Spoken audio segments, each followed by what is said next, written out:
മഴയൊക്കെ അല്ലേ, വൈകിട്ടായപ്പം ഒരു ചായ കുടിക്കാമെന്ന് വെച്ച് ഫ്രണ്ടിനെയും പിക്ക് ചെയ്ത് നേരെ ഫോട്ടോ വെച്ചിക്ക് വിട്ടു. ചായ കുടിക്കാൻ ഇവിടെ പോകണമെന്ന് വെച്ചപ്പോൾ ഞാൻ പറഞ്ഞു നേരെ കാസയ്ക്ക് വിടാൻ.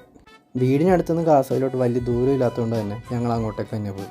മഴയാണെങ്കിൽ പോലും ഞങ്ങളവിടെ ചെന്നപ്പം അത്യാവശ്യം തിരക്കൊക്കെ ഉണ്ടായിരുന്നു.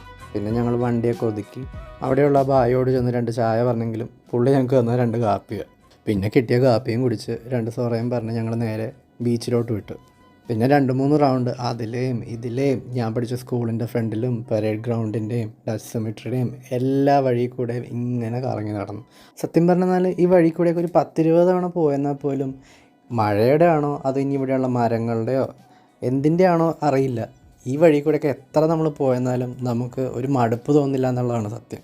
അങ്ങനത്തെ ഒരു വൈബാണ് ഈ ഫോട്ടോ ചെയ്യുന്നത് നമുക്ക് കിട്ടുന്നത്. ശരിക്കും പറഞ്ഞാൽ കറങ്ങിത്തിരിഞ്ഞ് ലാസ്റ്റ് ബീച്ചിൻ്റെ അവിടെ എത്തിയപ്പം കോപ്സ് നിൽക്കുന്നു. പിന്നെ ഒന്നും നോക്കിയില്ല, ഹെൽമെറ്റ് ഇല്ലാത്തത് കൊണ്ടിട്ട് ഞാൻ നൈസായിട്ട് വണ്ടി കൊണ്ടേ ഞങ്ങൾ ഒതുക്കി. പിന്നെ ഞങ്ങൾ ബീച്ചിൻ്റെ സൈഡിലുള്ള വഴി കൂടെ ഉള്ളിലെ വാക്ക് വേയുടെ അങ്ങോട്ടേക്ക് പോയി.